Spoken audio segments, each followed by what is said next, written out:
Hello students, welcome on Fundamental of Physics by Abhijit Pratap.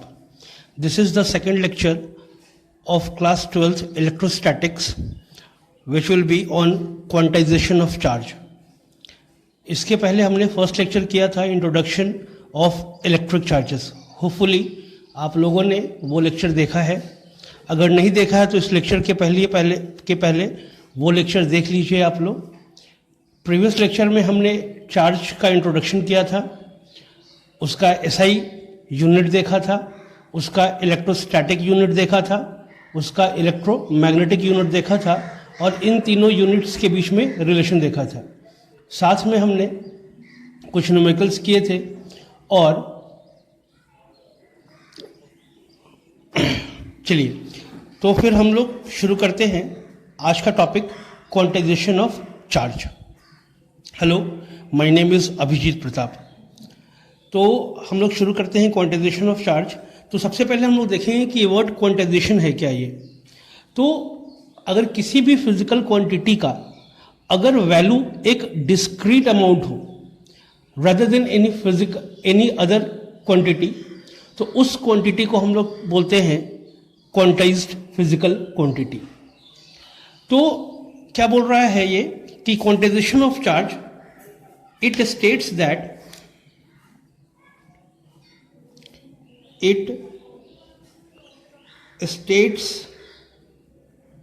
that total charge on any body is the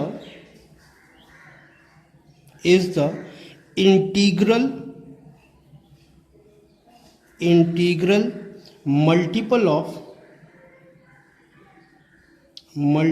of charge of electron.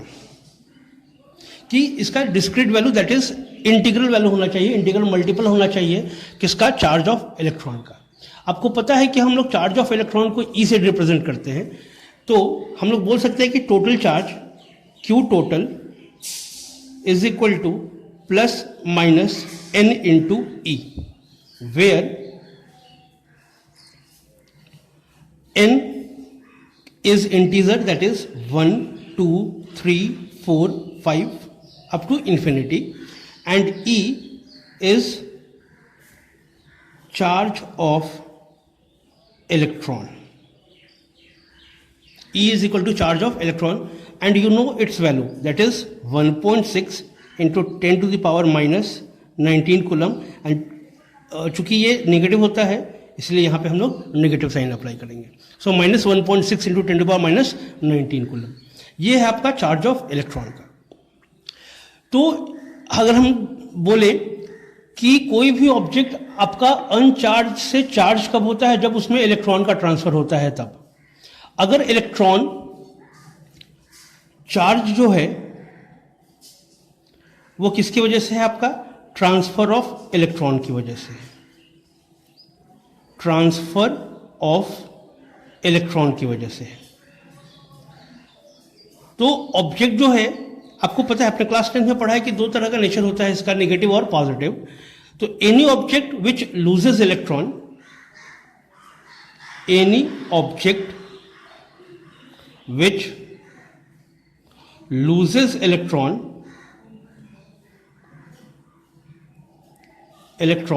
is positively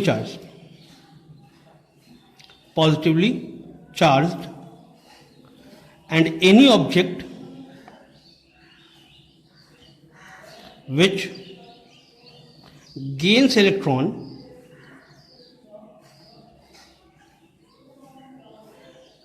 becomes negatively charged. ये आपको पता है, फिर भी हम लोग discuss कर लेते हैं. अगर कोई ऑब्जेक्ट हो, हम लोग बात करते हैं किसी भी दो object A and object B. Initially ये अनचार्ज्ड है.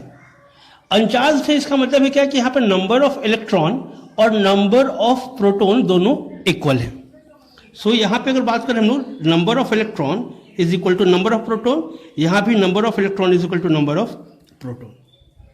अब अगर हम देखें कि अगर हम अज्यूम करें कि ऑब्जेक्ट ए से ऑब्जेक्ट बी में certain number of electron transfer हो रहे हैं, इलेक्ट्रॉन का ट्रांसफर हुआ ए से बी में, तो इलेक्ट्रॉन का जब ट्रांसफर हुआ तो क्या हो जाएगा उस कंडीशन में कि इलेक्ट्रॉन का नंबर प्रोटॉन के नंबर से क्या हो जाएगा, अभी कम हो जाएगा। तो यहाँ पे अब इस केस में इलेक्ट्रॉन का जो नंबर है, number of electron will be less than number of proton, और ऑब्जेक्ट भी चूंकि इसने इलेक्ट्रॉन को गेन किया है तो यहाँ पे क्या हो जाएगा कि number of electron will be greater than number of proton. अब पहले एक ही कंडीशन देखिए, इसने इलेक्ट्रॉन को लूज किया है, यहाँ पे इलेक्ट्रॉन का जो नंबर है वो प्रोटॉन के नंबर से कम है, इट मीन्स प्रोटॉन का नंबर ज्यादा है इलेक्ट्रॉन के नंबर से। चूंकि प्रोटॉन के ऊपर चार्ज कौन सा है, पॉजिटिव, इसका मतलब है कि यहाँ पे ऑब्जेक्ट ए में अभी पॉजिटिव चार्ज नेगेटिव चार्ज से ज्यादा है, इसलिए ओवरऑल चार्ज क्या हो जाएगा इसका, पॉजिटिव। और सिमिलरली यहाँ पे इलेक्ट्रॉन का नंबर प्रोटॉन के नंबर से ज्यादा है, मतलब नेगेटिव चार्ज ज्यादा होगा पॉजिटिव चार्ज से, इसलिए इसका क्या हो जाएगा आपको, नेगेटिव। इसका मतलब है कि जो ऑब्जेक्ट इलेक्ट्रॉन को लूज करेगा, any object which loses electron is positively charge and any object which gains electron becomes negatively charged. इस तरह से आपका चार्ज ट्रांसफर की वजह से, ट्रांसफर ऑफ इलेक्ट्रॉन की वजह से चार्ज ट्रांसफर होता है। और अगर हम बात करें तो इलेक्ट्रॉन का जो ट्रांसफर अगर हो रहा है वो कोई इंटीजर ही हो सकता है, कोई फ्रैक्शनल या फिर डेसिमल वैल्यू हो नहीं सकती है, क्योंकि अगर हम बात करें कि एक ऑब्जेक्ट से दूसरे ऑब्जेक्ट में नंबर ऑफ इलेक्ट्रॉन कितना ट्रांसफर हो सकता है, एग्जाम्पल या तो फिर 5 होगा या फिर 6 होगा, इन बिटवीन नंबर्स पॉसिबल नहीं है आपको। अगर हम लोग बात करें तो या तो फिर 5 होगा या फिर 6 होगा, 5 इलेक्ट्रॉन का ट्रांसफर हो सकता है, 6 इलेक्ट्रॉन का ट्रांसफर हो सकता है, but is it possible to transfer 5.6 electron और 5.9 electron? No, it is not possible. तो कभी इसका जो भी है वो क्या होना चाहिए, डिस्क्रीट वैल्यू होना चाहिए, और वो डिस्क्रीट वैल्यू क्या है आपका, इंटीग्रल है आपका वो। इसी वजह से बोला है कि क्वांटाइजेशन ऑफ चार्ज क्या बोलता है आपको, it states that the total charge on a body is the integral multiple of charge of electron। और यहां से फॉर्मूला आपके पास आया है Q is equal to plus minus n into e, जहां n क्या है, 1 से लेकर इंफिनिटी तक का इंटीग्रल वैल्यू है आपका। वो वैल्यू है जो 20 हो सकता है, 21 हो सकता है, 50 हो सकता है, 65 हो सकता है, 100 हो सकता है, 1000 हो सकता है, बट कभी भी फ्रैक्शनल या फिर डेसिमल वैल्यू नहीं होगा वो। होपफुली आपको समझ में आया होगा। तो चलिए क्वेश्चन करते हैं इसके ऊपर हम लोग। ये क्वेश्चन आपको पूछा है एग्जाम में। क्वेश्चन है, विच ऑफ द फॉलोइंग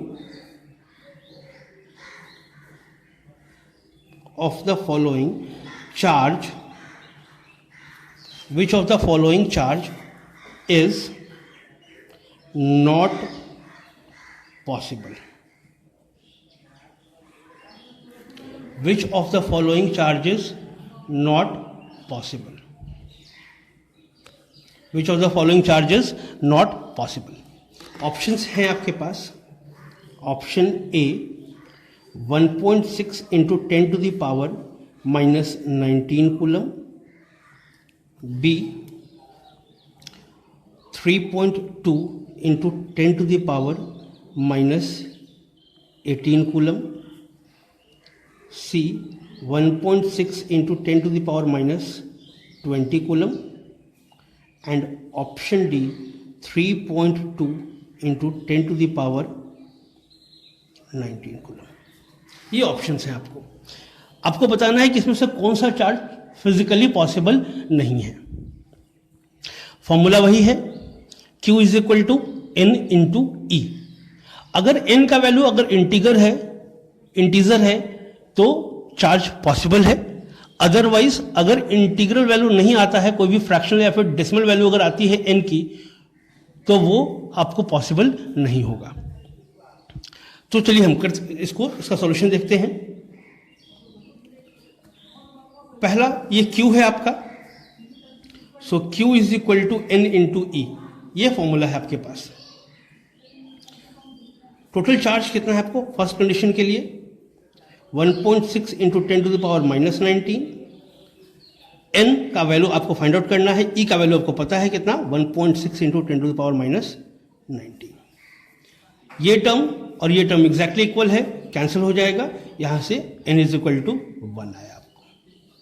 पहला N इज इक्वल टू 1, यानी कि ये ऑप्शन तो होगा, ये चार्ज पॉसिबल है आपको।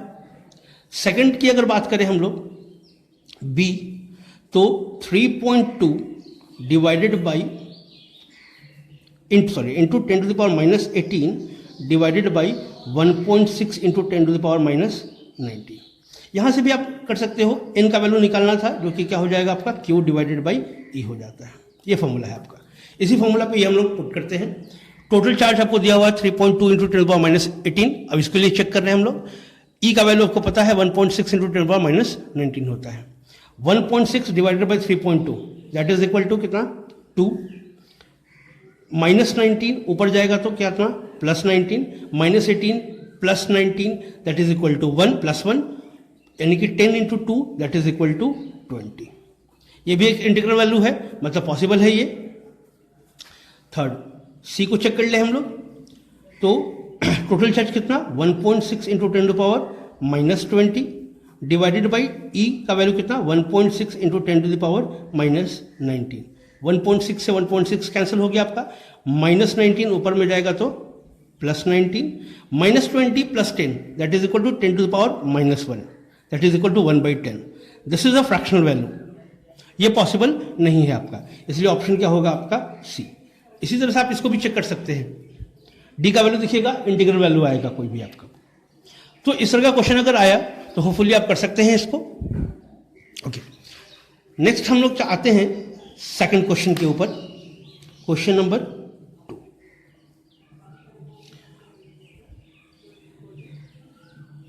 Okay, question number 2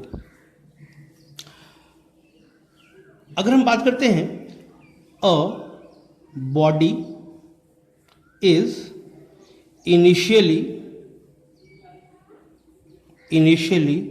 uncharged. एक ऑब्जेक्ट है जो इनिशियली अनचार्ज्ड है, कोई चार्ज नहीं है उसके ऊपर।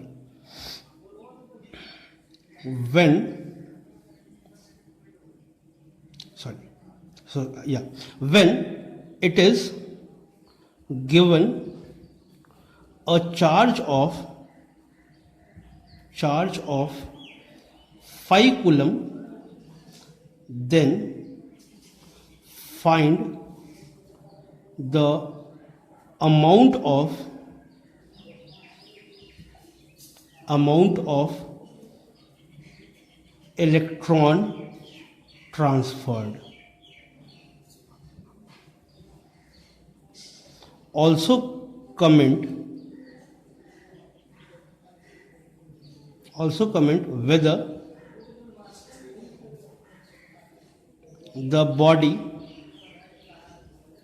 gain or lose electron. ठीक है, क्या बोल रहा है कि बॉडी था जो इनिशियली अनचार्ज था, उसके बाद उसको 5 कूलम का एक चार्ज दिया गया, तो आपको फाइंड आउट करना है कि टोटल नंबर ऑफ इलेक्ट्रॉन कितना ट्रांसफर हुआ है, और साथ में आपको कमेंट करना है कि बॉडी ने चार्ज इलेक्ट्रॉन को गेन किया है या फिर लूज किया है। तो ये क्वेश्चन है बेसिकली। तो इसका अगर हम लोग सॉल्यूशन देखें,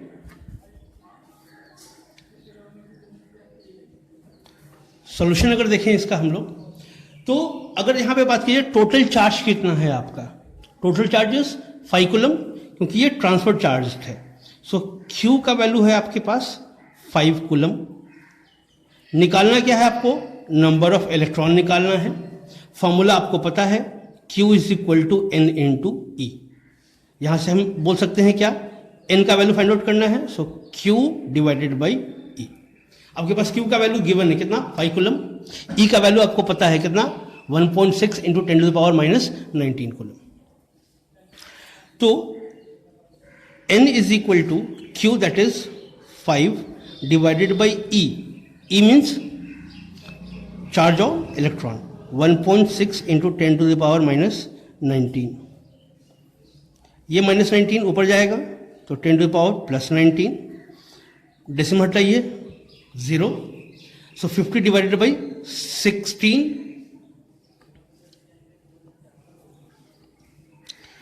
ये टर्म आपका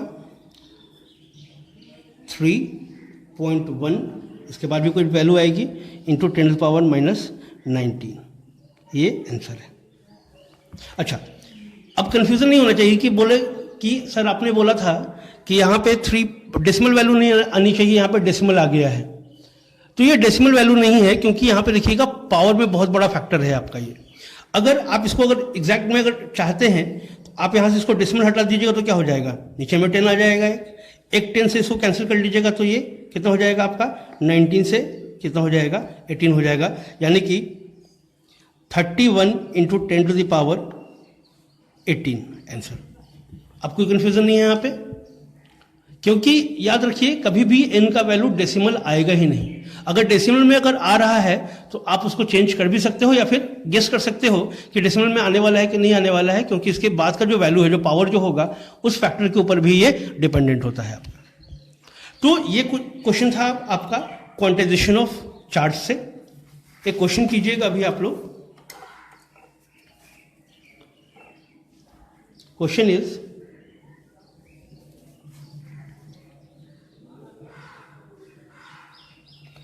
find the number of electron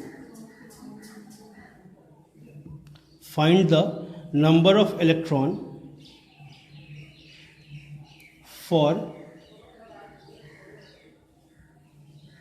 charging a body by 6 coulomb. Exactly वैसा ही है, आपको 6 Q का वैल्यू दिया हुआ है, आपको N का वैल्यू निकालना है। चलिए नेक्स्ट क्वेश्चन है, ये क्वेश्चन कीजिएगा। आपने इलेक्ट्रिसिटी एंड करंट पढ़ा हुआ है, करंट इलेक्ट्रिसिटी पढ़ा है आपने क्लास 10th में। आपको पता है कि current is equal to charge per unit time होता है, उसके ऊपर है क्वेश्चन ये। Find the number of electron transferred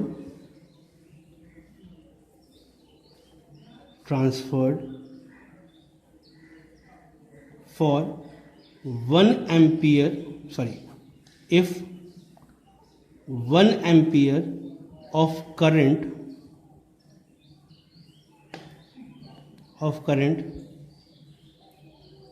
passed through a section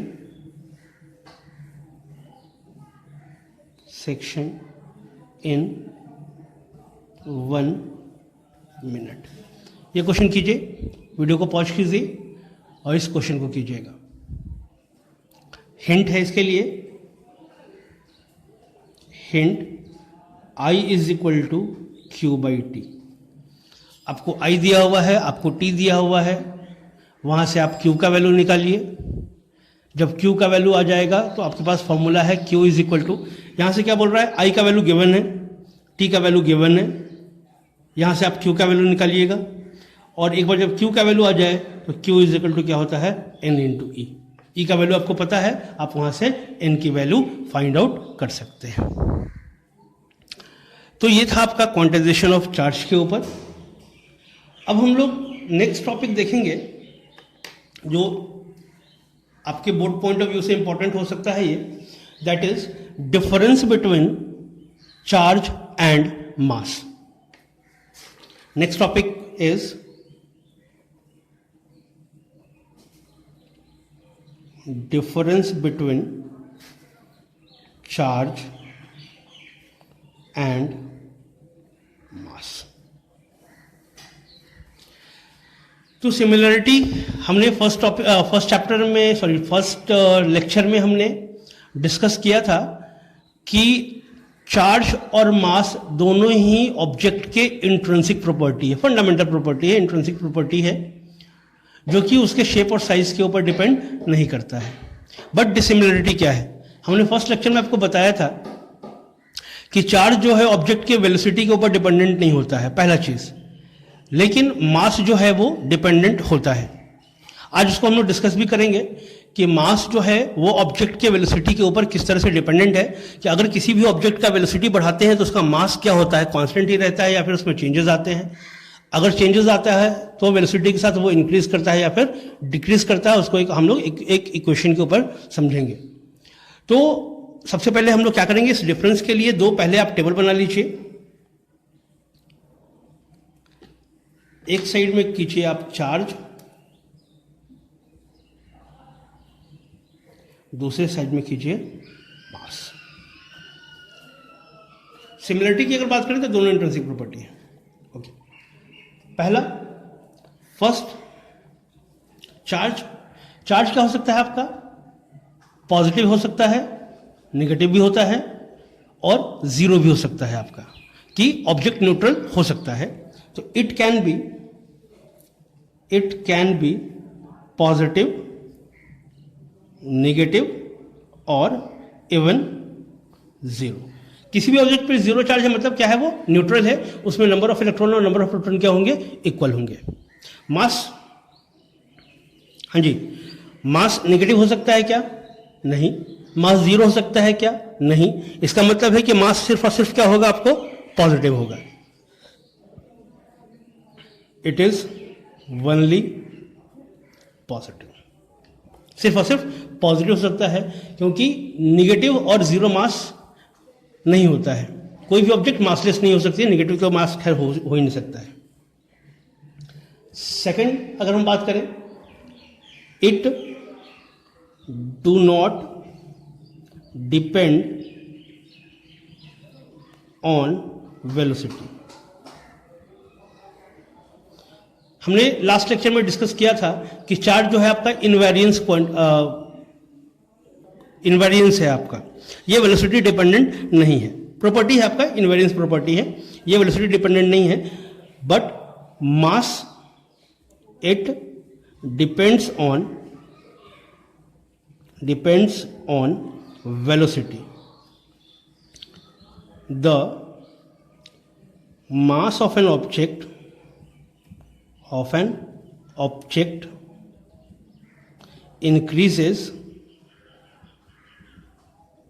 increases with increase in velocity.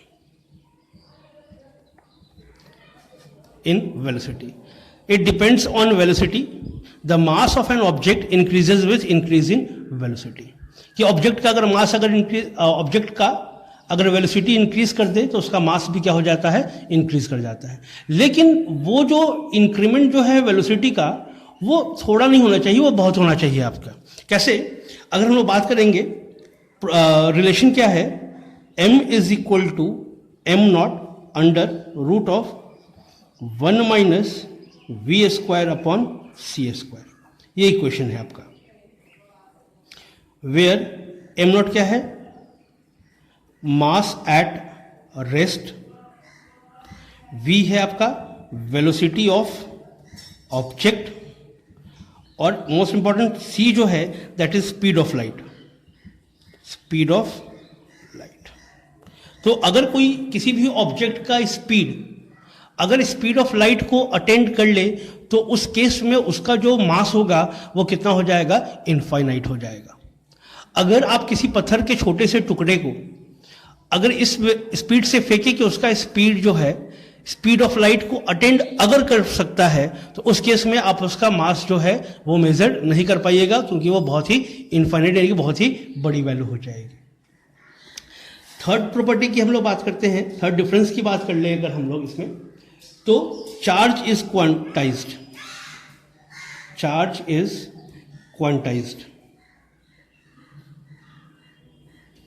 Mass third, mass is not. Charge क्या है, क्वांटाइज्ड है, जब भी होगा ऐसा क्या होगा, आपका इंटीग्रल वैल्यू होगा। बट मास का जरूरी नहीं कि इंटीग्रल वैल्यू है। इवन अगर आप अपना वजन भी चेक करोगे तो कभी आपको 56 kg दिखाता है, कभी 56.2 दिखाता है, कभी 56.3 दिखाता है। तो जरूरी नहीं कि उसका कोई डिस्क्रीट वैल्यू हो, वो कोई भी रैंडम वैल्यू हो सकता है आपका वो। इस वजह से मास अभी आपका क्वांटाइज नहीं है। नेक्स्ट हम लोग डिफरेंस की बात करेंगे। Fourth, charge is conserved. Charge conserved है आपका। प्रॉपर्टी में भी देखा था आपने कंजर्वेशन ऑफ चार्ज में कि चार्ज को आप क्रिएट या फिर डिस्ट्रॉय नहीं कर सकते हैं, सिर्फ हम लोग एक ऑब्जेक्ट से दूसरे ऑब्जेक्ट पे ट्रांसफर करते हैं। अभी हमने प्रीवियस में भी सेक्शन में भी देखा था कि जब किसी भी ऑब्जेक्ट से जब इलेक्ट्रॉन ट्रांसफर होता है तो उसके ऊपर पॉजिटिव चार्ज आता है, और जब जो भी वो इलेक्ट्रॉन जो लूज किया उसने, जब दूसरा ऑब्जेक्ट जब उसको गेन करता है तो उसके ऊपर क्या होता है, आपको नेगेटिव चार्ज आता है। Fourth, mass is not conserve. Mass conserve नहीं है, चार्ज कंजर्व्ड है बट मास आपका कंजर्व नहीं है।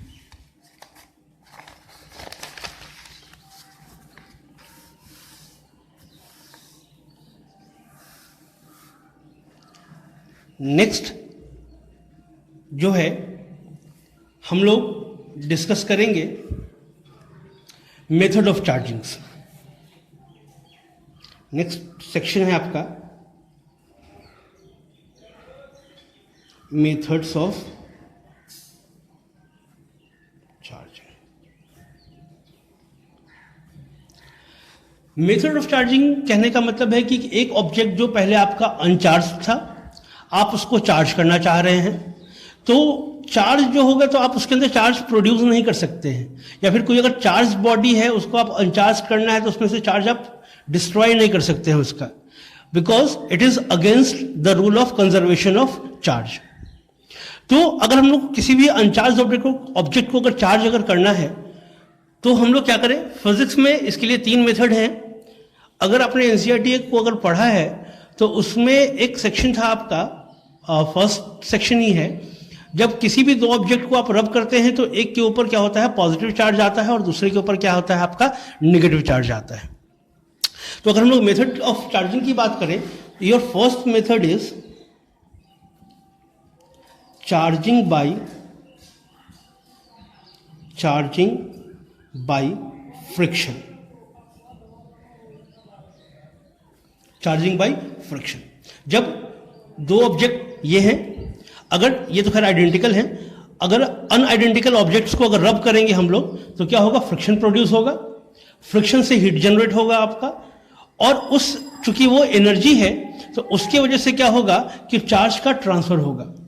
अब क्या होगा, जब ट्रांसफर होगा तो चार्ज एक ऑब्जेक्ट से निकल के क्या होगा, दूसरे ऑब्जेक्ट में चला आएगा आपका। इस केस में जिस ऑब्जेक्ट से चार्ज निकलेगा उसके ऊपर पॉजिटिव चार्ज होगा, और जिसके ऊपर आएगा उसके ऊपर क्या होगा, नेगेटिव चार्ज होगा। यानी कि एट द सेम टाइम दोनों ऑब्जेक्ट आपको चार्ज हो जाएंगे। फ्रिक्शन मेथड से कि सिर्फ एक ऑब्जेक्ट को चार्ज करना पॉसिबल नहीं है, चार्ज अगर होगा तो दोनों ही ऑब्जेक्ट साइमल्टेनियसली चार्ज होगा आपको।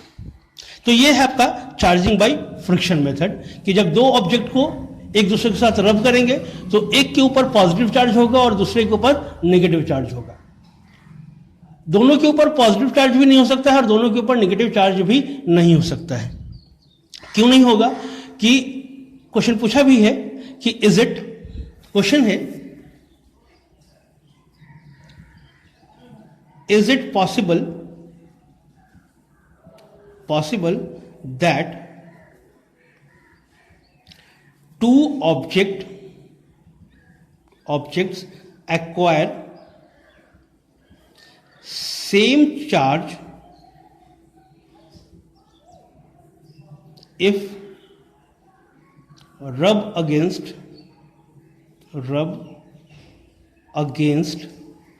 each other। पॉसिबल है, हाँ जी, कि अगर 2 ऑब्जेक्ट को अगर रब करें एक दूसरे के साथ तो दोनों के ऊपर सेम टाइप ऑफ चार्ज, यानी कि या तो फिर दोनों के ऊपर पॉजिटिव चार्ज या फिर दोनों के ऊपर नेगेटिव चार्ज आ जाए, ऐसा पॉसिबल है क्या? नहीं। क्यों? क्योंकि अगर हम दो ऑब्जेक्ट को अगर रब करेंगे एक दूसरे के अगेंस्ट में, ये दो ऑब्जेक्ट है मान लीजिए ए एंड बी, इनको हम रब कर रहे हैं यानी कि फ्रिक्शन प्रोड्यूस हो रहा है, that is it is a case of charging by friction. Okay, तो चार्ज का ट्रांसफर कब होगा? जब इलेक्ट्रॉन एक से निकल के दूसरे में जाएगा, बराबर है। तो जब निकल के जाएगा तो ऑब्वियसली इसके ऊपर क्या होगा? आपको पॉजिटिव चार्ज होगा, और इसके ऊपर कौन सा चार्ज होगा? आपको नेगेटिव चार्ज होगा। ऐसा कभी पॉसिबल है ही नहीं कि दोनों पॉजिटिव कब होता? जब ये भी दे रहा होता और ये भी दे रहा होता। लेकिन ट्रांसफर के लिए एक को एक्सेप्ट करना जरूरी है, तो एक डोनर होगा और एक एक्सेप्टर होगा। जो डोनर होगा वो पॉजिटिव चार्ज है और जो एक्सेप्टर है वो उसके ऊपर क्या होगा? नेगेटिव चार्ज है। तो किसी भी कंडीशन में बाय फ्रिक्शन मेथड आप दोनों ऑब्जेक्ट को सेम चार्ज प्रोवाइड नहीं करा सकते हैं। एक के ऊपर पॉजिटिव होगा तो दूसरे के ऊपर क्या होगा? नेगेटिव होगा आपका। नेक्स्ट आपका है, इसमें ये आपके सिलेबस में है नहीं इसलिए हम लोग बहुत ज़्यादा डिटेल में नहीं जा रहे हैं। ओके, नेक्स्ट है आपका charging by conduction method.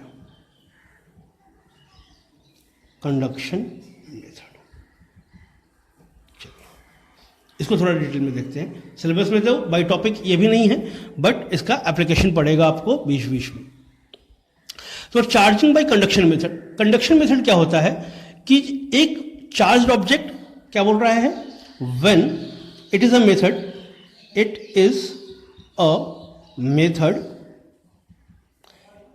In which a charged body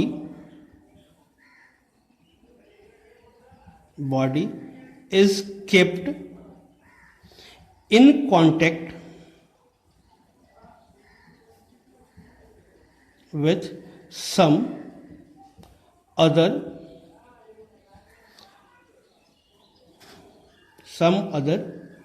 uncharged body such that charge transferred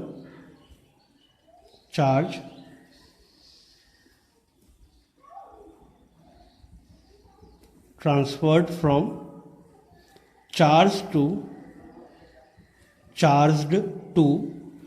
uncharged body, transfer to charge to uncharged body. और ये ट्रांसफर तब तक होता रहेगा जब तक दोनों इक्विलिब्रियम स्टेट में नहीं आ जाते हैं। तब तक इक्विलिब्रियम स्टेट मतलब दोनों के ऊपर सेम अमाउंट ऑफ चार्ज हो जाएगा, तब तक क्या होगा? ट्रांसफर ये होता रहता है उनका। जैसे हम लोग बात करते हैं, दो ऑब्जेक्ट हैं, दो स्फीयर हैं, ये आपको sphere A and sphere B, ये चार्ज्ड है आपका और ये आपका अनचार्ज था। तो मान लेते हैं कि इसके ऊपर पॉजिटिव चार्ज था। अब क्या होगा कि जैसे ही ये दो ऑब्जेक्ट कांटेक्ट में आएंगे, जैसे मान लेते हैं ये चार्ज बॉडी है, ये अनचार्ज बॉडी है, इन दोनों को कांटेक्ट में ला दिया। जैसे ही फिजिकल कांटेक्ट में आएगा तो क्या होगा? चार्ज का फ्लो शुरू हो जाएगा from charge to uncharge body.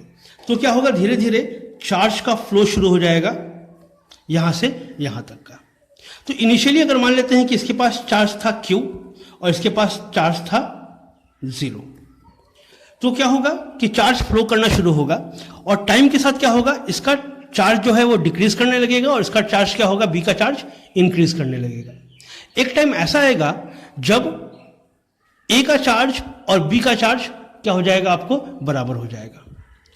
उस कंडीशन को हम लोग बोलते हैं equilibrium condition. That condition is known as equilibrium condition. उसको हम लोग इक्विलिब्रियम कंडीशन बोलते हैं। इक्विलिब्रियम कंडीशन में क्या होगा? आपका चार्ज का जो ट्रांसफर है वो नहीं होगा, वो ट्रांसफर ऑफ चार्ज उसमें आपका 0 हो जाएगा। तो कितना ट्रांसफर होगा? एग्जैक्टली हाफ हो जाएगा। उसका इक्विलिब्रियम कंडीशन में क्या हो जाएगा Q A is equal to Q B, और दोनों में चार्ज कितना होगा आपको, दोनों का एवरेज।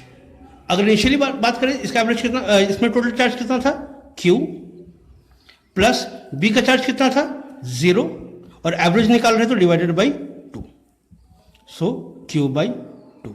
सो दोनों में इक्वल चार्ज होगा आपका कितना, Q बाई 2, Q बाई 2 का। ओके, थर्ड जो आपका जो टॉपिक है जो आपके सिलेबस में है इज चार्जिंग बाय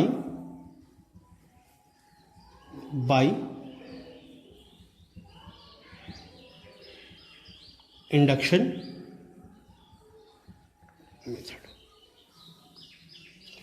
सो ये है आपका सिलेबस में चार्जिंग बाय इंडक्शन मेथड, जिसको हम लोग इलेक्ट्रोस्टैटिक के थर्ड लेक्चर में करेंगे। Thank you.